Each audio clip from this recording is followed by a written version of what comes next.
Welcome back, it's me, Lou. I'm here for another action figure unboxing and review, and today from McFarlane Toys in their DC Multiverse line, we are featuring Catwoman, as she appears in the Batman Arkham City video game. So this figure is part of a deluxe set, and it's it's figure number 2 of 4 to create Solomon Grundy, and you can see the Solomon Grundy piece right here. Other figures in the wave include Arkham City Batman, Catwoman, which we're looking at right now, Ra's al Ghul, and also the Penguin, all from Batman Arkham City. Okay, so I'm excited to check out this figure. It looks great in the window.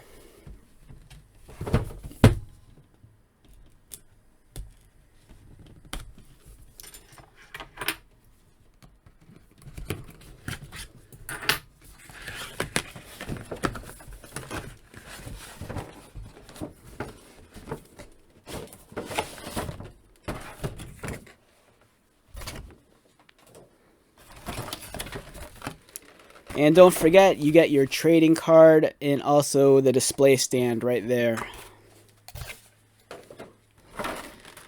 Okay, so first impressions of the figure while she's still in the tray. She looks fantastic. One thing I'm noticing right off the bat that's kind of throwing me off, and you might actually see this in the video because my camera is actually capturing it. There's some disconnects in the color scheme if you look at her carefully. Like, it looks like the black on her chest and abdomen and her upper arms is different than the black on her waist section and legs. So I'm not sure if that's my lighting or if that's really the case. So yeah, that's, I don't know, right off the bat, that's kind of disappointing that the top half does not match the bottom half in terms of the black. Depending on your lighting conditions, it might not be as extreme as it appears here. But for the most part, you know, now that I see it, I can't not see it. It's just, it sticks out like a sore thumb.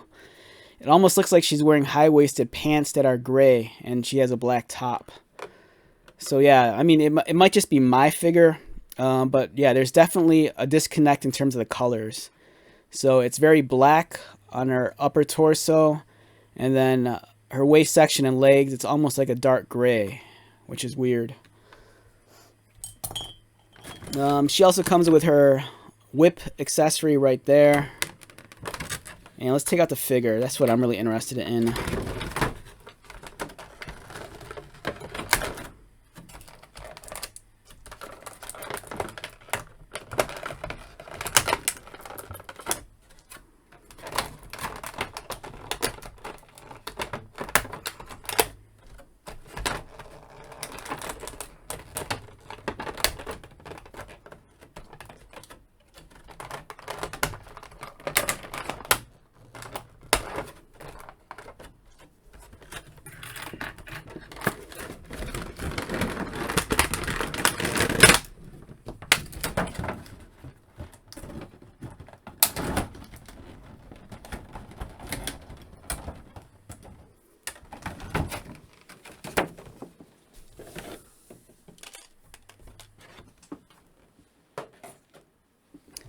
Okay, so we have Catwoman's whip right here.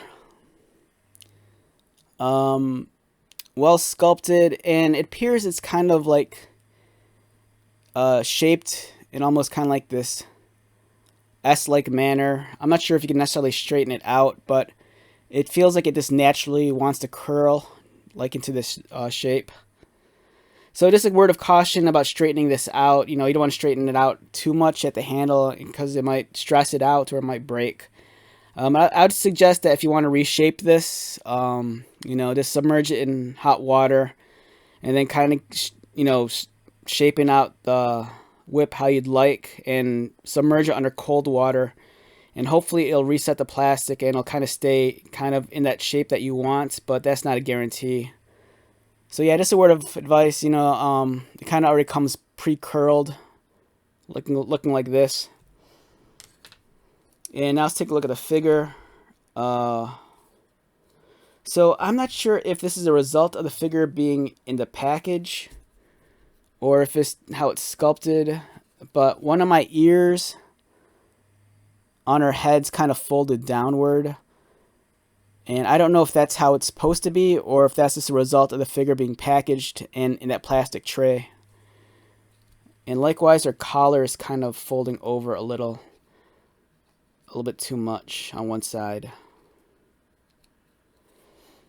And yeah, I cannot see that gray. It's like sticking out like a sore thumb. So hopefully your copy of the figure is better than mine. But like I pointed out at the beginning of the video, there really is a distinct discoloration between her upper torso and her bottom torso, at least on my figure. You know, it's understandable with the this rubber diaper kind of piece because it's a softer, different material. But yeah, it kind of sticks out like a sore thumb. You see, if you look at her carefully, she's not completely black. It's black, and then when you come to the waist section, it's kind of almost like a dark gray. And same with the upper legs. But, you know, your mileage might vary depending on your lighting conditions. So, and it might just be mine. I don't know. All right, let's take a look at her up close. I like the head. The sculpting is well done. She has really large eyes. And as you can see, she's looking straight at us. She doesn't have that crazy side eye that we were plagued with earlier in the year. Nicely colored cheeks. There's kind of like a blush added to them. Good shade of red for the lipstick. It's not too harsh. Same with the red lenses. I like that a lot. The sculpting on her uniform is really nice. You can kind of notice a nice micro texture throughout. Pretty clean paint job also on her zipper that runs through her costume.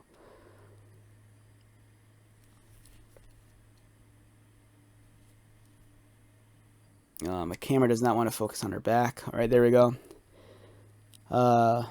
Again, the texturing continues. The textured pattern continues throughout the back, on her shoulders, lower back, and on her butt. She has some nice panel lining. She has high-heeled boots.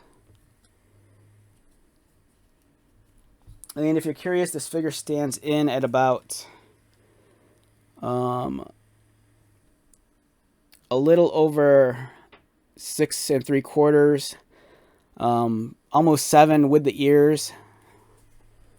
And for her size comparison, here's her next to the McFarlane designed Batman. Just to give you an idea of wow, that's a huge size difference. So the McFarlane figures, they're not necessarily known for like accurate scale, especially when it comes to the figures next to each other. But as you can see here, there's a considerable size difference between her and Batman. Again, you could just argue, Batman's a taller character, but it feels like she's a smaller scale. Yeah, she definitely feels like a much smaller scaled figure. Here's a Diamond Select figure. This is the Alfred figure from the Gotham series, produced by Diamond Select. She kind of scales better with like the Diamond Select figures, it looks like. But nonetheless, it's still a great looking figure. I'm having an issue here with her collar, how it folds over one side. It's kind of like the same issue we had with Martian Manhunter, where the collar wasn't glued entirely in place. And here it kind of pops open a little.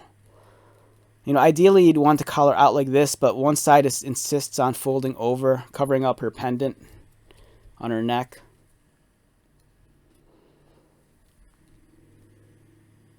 All right, let's take a look at her articulation. Catwoman's head rotates left and right. Does she look down? She does look down a little bit, which is nice. Does she look up? I'm going to try to move her collar back just enough so we can see if her head will fold back. And it does. She actually looks up, which is awesome. Right about there. I apologize in advance. My camera's having a really hard time focusing on her. Her arms rotate. They go out. She does not appear to have that ball socket butterfly joint, which is surprising. But then again, she's a smaller framed figure, so maybe they couldn't afford to fit that joint inside. But her arms do rotate. Double pinned elbows, as you can see right there. Standard wrist articulation, and again, McFarlane's doing such a beautiful job on covering up that ball joint. It was very unsightly with a lot of earlier figures. She has a cut beneath her breast line, which allows her to crunch forward, arch back, and then she shuffle side to side. As I pointed out, she kind of has that rubbery diaper that most McFarlane figures have, and she does swivel at the waist. But yeah, this disconnect with the color here is really bothering me. It's kind of an eyesore. Especially since it makes her look like she's wearing high-waisted pants, since this is almost like a gray material. She kicks up pretty high, which is awesome. Does she kick out to the side? Yep, she kicks out to the sides. Double pinned knees. Standard ankle and toe articulation. So it's a really well done figure. My only issue, like I pointed out, is the disconnect with the color. I kind of wish the black on her upper body matched, what's going on down here. It seems like it's like a shade off. And let's get her whip in hand. The handle of her whip is, to be honest, it's a little. This piece here is a little bit too thick.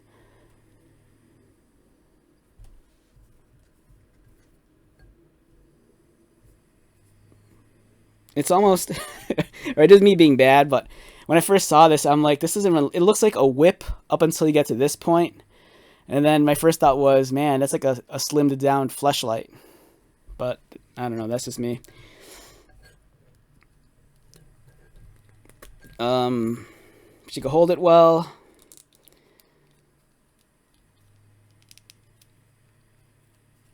And you kind of get some really cool poses out of her, which is awesome. So if you wonder, posed, yeah, really well done.